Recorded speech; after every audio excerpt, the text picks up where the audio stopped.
sharpen your sword, man. Be a great fighter. Train, to the best of your ability, and educate yourself, and become skilled at your craft. But you should have something else going on all the time.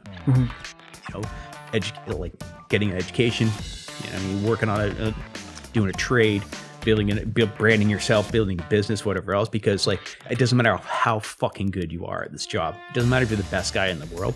It ends, and you got to figure out what to do next.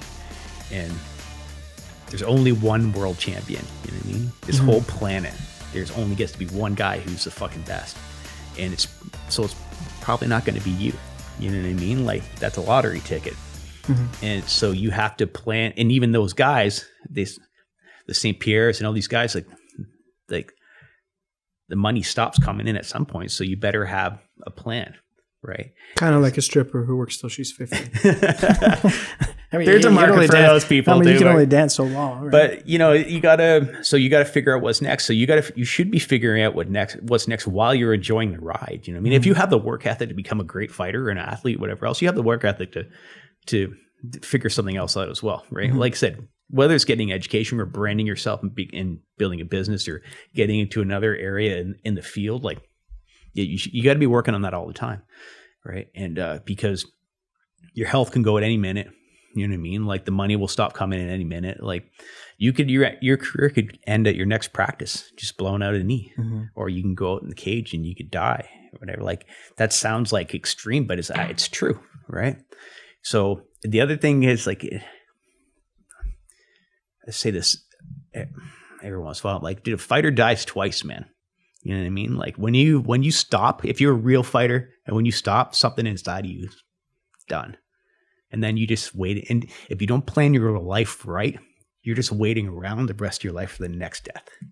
I know that sounds horrible, but that's how my brain works. It's because you're a realist, right? Right. So you got to, and I don't want that to happen to anyone. So you got to have a fucking plan to fill that spot between your first death and your second. You know what I mean? Like that's my struggle in life. Like I'm a husband and a dad and a business owner, all this stuff, but like there's still part of me that I'm like, the fuck am I going to do? You know what I mean? Because I can't fight anymore. Now, like our industry is like getting crippled, right? So I'm like trying to figure out what to do with myself, right? And this COVID shit fucked you up, bro? Oh my God. Like, because you're still not open yet, right? Oh no, and I won't, not for a while. Like I'm close till October at least. And then we'll see what happens after that. Like I'm not a complainer and I'm not a victim.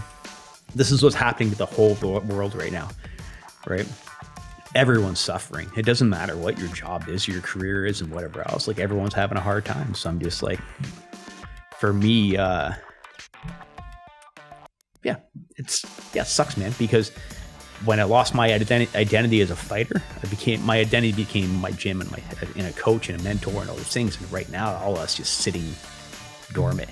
I still try to make a difference and help out my community and try to be the best person I can and whatever else. But because I don't have my gym and the interactions and the training, I suffer pretty bad. You know what I mean? Like the outlet. I've talked about this before on past podcasts, especially after COVID, is people forget about the mental health issues. It's huge. Huge. As fighters, as coaches, as trainers, you don't have that outlet where you can sweat and bleed and you're too tired to give a shit anymore about your own mental health. You've already exhausted that.